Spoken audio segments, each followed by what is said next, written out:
বিসমিল্লাহির রহমানির রহিম। আশা করি সবাই ভালো আছেন। আলহামদুলিল্লাহ সবার দয়ায় আমি অনেক ভালো আছি। আসলে আমি বর্তমানে স্পেনে আছি। আমার যারা রিলেটিভ বা আমার খুবই ক্লোজ যারা, তারা আলহামদুলিল্লাহ জানেন যে বর্তমানে আমি স্পেনে আছি। আর অনেকেই জানেন না। সো আজকের এই ভিডিওটার মূল উদ্দেশ্য যে কীভাবে এখানে আসলাম বা কীভাবে আমি স্পেনে ঢুকলাম বা কীভাবে আমি ওয়ার্ক পারমিটে আসছি না স্টুডেন্ট ভিসায় আসছি, ফার্স্ট টাইম কোন কান্ট্রিতে আসছি সেটা আমি আপনাদেরকে ভিডিওর মাধ্যমে শেয়ার করব। আমি এটাই চিন্তা করতেছি, যদি আমার ইনফরমেশনে যদি অন্য কোনো একটা স্টুডেন্ট বা আমার রিলেটিভ ভাই যদি একটু উপকৃত হয়, তো সেটাই আমি চাই যাতে কিছু ইনফরমেশন নেক। আর বিশেষ করে আমি এই যে প্লেসে আসছি, সো আমি জানি না যে এত সুন্দর প্লেস আমার বাসার পাশেই। আমি স্পেশালি ধন্যবাদ দিব আমার বড় ভাই, যিনি বাসাতে আমি আসছি, ইমরান ভাইকে। আসলে আমি রুমও বসে আসলাম, ভাই হঠাৎ করে আমার কইরা যে আওতাজউদ্দিন একটু ঘুরে আসি, একটু আটটা এলাম। এত সুন্দর এনভায়রনমেন্ট আসলে দেখেই আমি খুবই চমৎকার যে এখানে আসলে তুমি এক্সারসাইজ করতে পারবা, গাছের নিচে বসে গল্প করতে পারবা, ভালো একটা টাইম স্পেন্ড করতে পারবা। এত সুন্দর প্লেস আমি কখনো ভাবিনি। এর জন্য এর মধ্যে যারা বাচ্চারা আছে, ছোটো ছোটো বাচ্চারা, তারা আসে এখানে খেলাধুলা করতে পারবে। এখন একটু ঠিক দুপুর, স্পেনে এখন ঠিক দুপুর, যার জন্য আকেল প্রচুর কড়া রোদ, যার জন্য আকেল এখানে মানুষ একেবারে নাই বললেই চলে। আর যারা আছে সবাই সেমার মধ্যে রয়েছে। যখন বিকাল অথবা মর্নিং টাইম সবাই এখানে ভরে যায়। সো আমার কাছে এতটা ভালো লাগছে যে এই এনভায়রনমেন্টটা আসলে আমি তো ফার্স্ট টাইম আসছি, আসলে খুবই এক্সাইটেড যে এই এনভায়রনমেন্টটা দেখে। এত সুন্দর জায়গা আমি আসলে ফার্স্ট টাইম দেখছি। আর সবচেয়ে মজার বিষয় হইল গিয়া, আমাদের বাংলাদেশে যখন একটা প্লেস, মোটামুটি একটা ভালো প্লেস, যেমন মানুষ হাঁটা করে বা একটু সুন্দর জায়গা, সো এখানে ঢুকতে হলে টিকিট লাগে, হোক 10 টাকা হোক আর 20 টাকা হোক, টিকিট তো লাগে। সো তাদের এত সুন্দর একটা প্লেস, আপনি চারিদিকে দেখতে পারতেছেন যে অনেক অনেক সুন্দর প্লেস, কিন্তু উন্মুক্ত, তুমি যে কোনো সময় এসে ঢুকতে পারবে যে কোনো মানুষের সাথে। সো আমি ফার্স্ট টাইম আইসি, আমার কাছে এতটা ভালো লাগছে। আমি ভাইয়ের সাথে শেয়ার করলাম, ভাই এত সুন্দর জায়গা, তুমি আমার রুমও রাখলা, একবার তো বারেবার কথা কইরা না এই সেই। তো ভাই এখন আসো, এখন দেখো এর মাঝে আমরা যদি আর একটু সামনের দিকে যাই, এখানে পুরো পার্কের মতো আছে, অনেকে খেলতে পারবো। এবং সবচেয়ে মজার একটা বিষয় আছে যে এখানে আমি ভাবছি যে স্পেনের ওয়েদার কেমন হবে, অনেক শীত হবে। ঠিক আছে, আমি জানি ভাই, তারা আমাকে বলছেন যে যখন তুমি উইন্টার সিজনে আসবে তখন অনেক শীত আছে, বাট এখন সামার সিজন, তো যার জন্য রোদটা অনেক কড়া বা একটু গরম লাগতেছে। তবে যখন আপনি সেমার থাকবা, তখন এনের যে একটা বাতাস আছে, এই বাতাসটা কে ঠান্ডা লাগে যায়, যার জন্য এই জ্যাকেট পরা লাগে। আর নাই মোটামুটি রোদে যখন যাবে তখন খুবই গরম লাগে।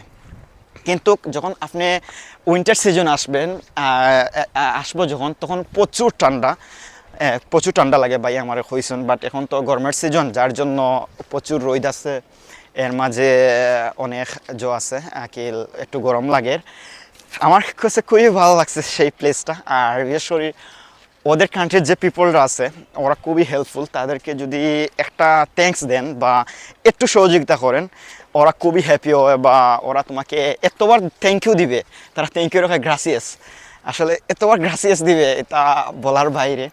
আর একটা মজার বিষয় হলো গিয়া, আমি তো নতুন আসছি স্পেনে, যার জন্য ওদের সাথে কমিউনিকেশন করতাম পারি না বা মারতাম পারি না, যার জন্য পুরো তাদের সাথে আমি কথা কইতাম বা মিলতাম পারি না, বড় এই একটা প্রবলেম।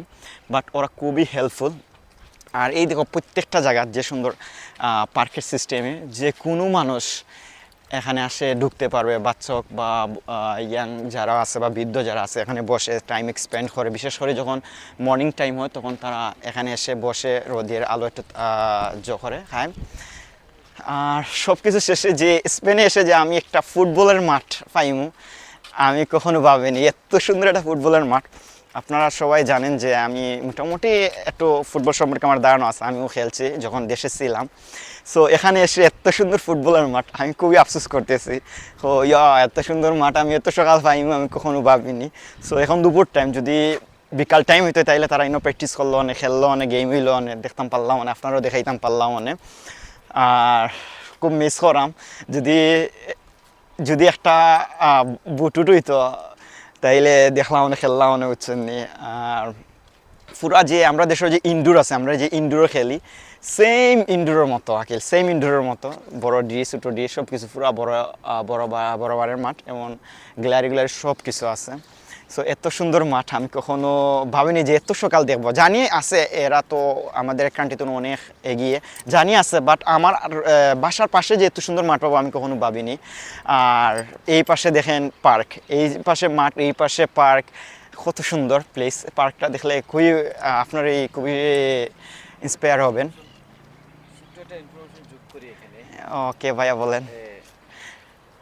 বার্সেলোনার এই যে মাঠ আছে না, জি ভাইয়া। পার্কের ভিতরে যেমন তুমি দেখতেছো বা সবাই দেখতেছে, জি ভাইয়া। এরকম বড় বড় পার্কের ভিতরে প্রায় জি ভাই। প্র্যাকটিস মাঠ আছে। এটা একটা প্র্যাকটিস মাঠ। এটা প্র্যাকটিস মাঠ, ও এত সুন্দর মাঠ, প্র্যাকটিস মাঠ। এই এলাকার যে লোকাল যারা, যেমন আমাদের এলাকার একটা ওয়ার্ড ওয়ার্ড ভিত্তিক একটা মাঠ। এরা শুধুমাত্র এদেরই আছে, ক্লাব আছে। ওই সামনে আমি হয়তো ক্যামেরা দিয়ে ধরাইতে পারতাম না। জি এবং এই যে ঠিক আছে ঠিক আছে, হয়তো ফোটা ফোটা নয়, যে দেখা যান না মেপ দূরে, যে এটা ক্লাবের নাম। এরকম প্রত্যেকটা বড় বড় পার্কে এইভাবে তার পার্কের পাশে আবার প্র্যাকটিস মাঠ, ফুটবলের মাঠ।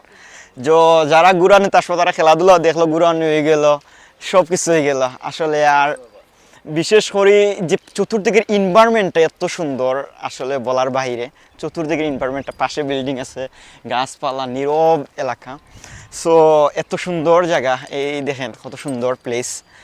বাচ্চারা এখানে খেলাধুলা করতে পারে, কত সুন্দর তারা নিঃশ্বাস নিতেছে শুয়ে শুয়ে গাছের নিচে। আসলে কত সুন্দর একটা প্লেস। যারা আছে তারা সেমার মধ্যে বসে একটু টাইম স্পেন্ড করতেছে।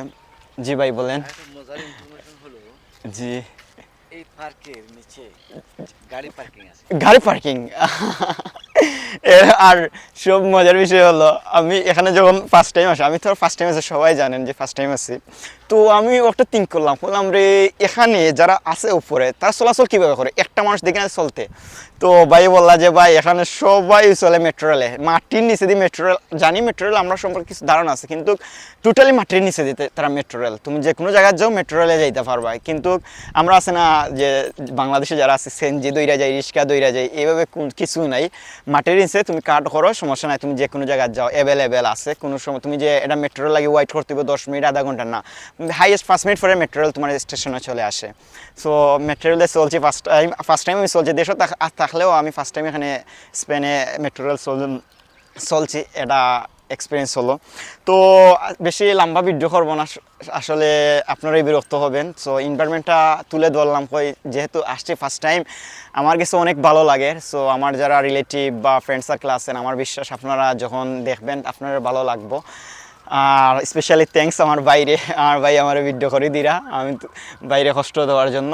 আর সবাই এটা ইনফরমেশন দিই, আপনারা সবাই ভাবতেছেন যে তুমি কিভাবে গেলেন স্পেনে, বা কিলা ওয়ার্ক পারমিটে গেছেন, বা প্রথমে কোন কান্ট্রিতে গেছো, বাদে কীভাবে স্পেনে গেলেন, আর যে ওয়ার্ক পারমিট বা স্টুডেন্ট ভিসা কত টাকা আপনার কস্ট হইলো, ফলা কোন কান্ট্রিতে গেছেন, বা বর্তমানে যে স্পেনে আছেন স্পেনের কাজের ক্রাইসিস কেমন, বা লিগেল হওয়া কিভাবে যায়, অ্যান্ড এখানে কি অ্যাভেলেবল যাওয়া যায়।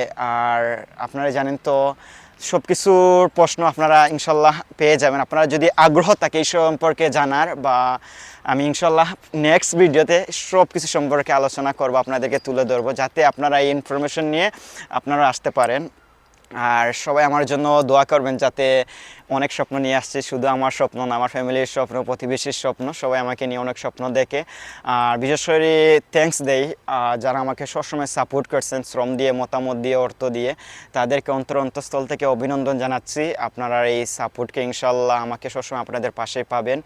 আর বিশেষ করে সবাই আমার জন্য দোয়া করবেন, যাতে আমি আমার মা বাবার স্বপ্নটা পূরণ করতে পারি, আমার স্বপ্ন পূরণ করতে পারি, আমার প্রতিবেশীর সবার স্বপ্ন পূরণ করতে পারি। সবাইকে ধন্যবাদ জানিয়ে আমার বক্তব্য এখানে শেষ করলাম। সবাই ভালো থাকবেন, সুস্থ থাকবেন। আসসালামু আলাইকুম।